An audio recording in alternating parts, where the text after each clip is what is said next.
From the Detroit Free Press, I'm Robin Chan with today's Voice Briefing. It's Wednesday, March 22nd, 2023. From the Detroit Free Press, I'm Dana Afana, your City Hall reporter. Detroit City Council was expected to vote on a community agreements package that would push forward development incentives for a massive downtown area project. The Ilitch Organization's Olympia Development and mega developer Stephen Ross's related companies are proposing a $1.5 billion District Detroit project near downtown and the Little Caesars Arena, and they're asking for nearly $800 million in tax incentives. The project calls for 10 new and restored buildings, which will include a mix of apartments, retail, hotels, and offices. Dozens showed up for public comment expressing their support or dismay. Council members also spent 4 hours discussing the proposal last week in a committee session. But Council President Pro Tem James Tate requested that they table the vote for one more week to allow time for further negotiations and clarity, and Council members agreed. Next week, City Council is expected to either approve or deny the proposal. I'm Adrienne Roberts reporting for the Detroit Free Press. After battling rapidly declining marijuana prices and increased competition, the face of Michigan's 3-year-old recreational cannabis industry is starting to change as some companies shutter their operations and other big companies enter receivership. The news of the mid-Michigan-based cannabis company Green Peak Industries, which operates under the brand name Skymint and went into receivership earlier this month, is the most notable and public example to date of a well-known cannabis company struggling. And it's not just the big companies that are going through tough times.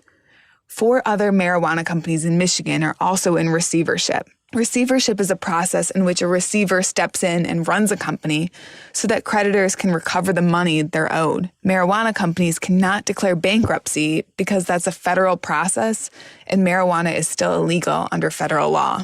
I'm Sue Solaski, Detroit Free Press food writer. The Red Hook Coffee Shop, offering coffee, an espresso bar, and plenty of pastries, is now open in Midtown Detroit. The coffee shop at 3965 Woodward is at the corner of Alexandrin Street, inside the former Great Lakes Coffee Shop. This is Red Hook's 4th location. The Ferndale-based business, known for its coffee, espresso bar, and pastries, has locations in Detroit's West Village, on Agnes Street, and on the Greenway on Jefferson in Detroit. Its Greenway location opened on January 23rd after suffering extensive damage last July when a car plowed through the front of the shop. Red Hook has a variety of coffee and espresso options. There are also lattes, cold brews, cappuccinos, and tea. While Red Hook is known for its coffee, its pastries are a delicious highlight. In Midtown and its other locations, the pastries and breakfast sandwiches are prepared daily at Red Hook's Ferndale location. The pastry selection includes scones and cookies, including its Everything But the Bagel scone and sea salt chocolate chip cookies. I'm Kirkland Crawford with the Free Press Sports Department, sending off Michigan State, which, by the time you're hearing this, is already in New York City, getting ready for the Sweet 16. The Spartans continue the run in the NCAA tournament on Thursday against Kansas State in the world's most famous arena, Madison Square Garden. Today, it's practice at MSG, followed by more questions and maybe even a few answers.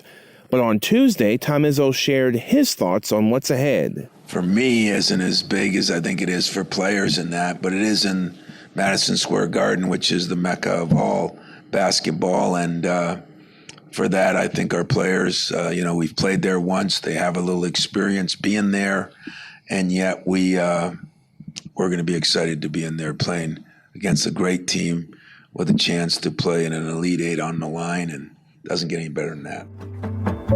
For more stories from the Detroit Free Press, visit freep.com. That's FREEP.com. Thanks for listening. We'll see you tomorrow.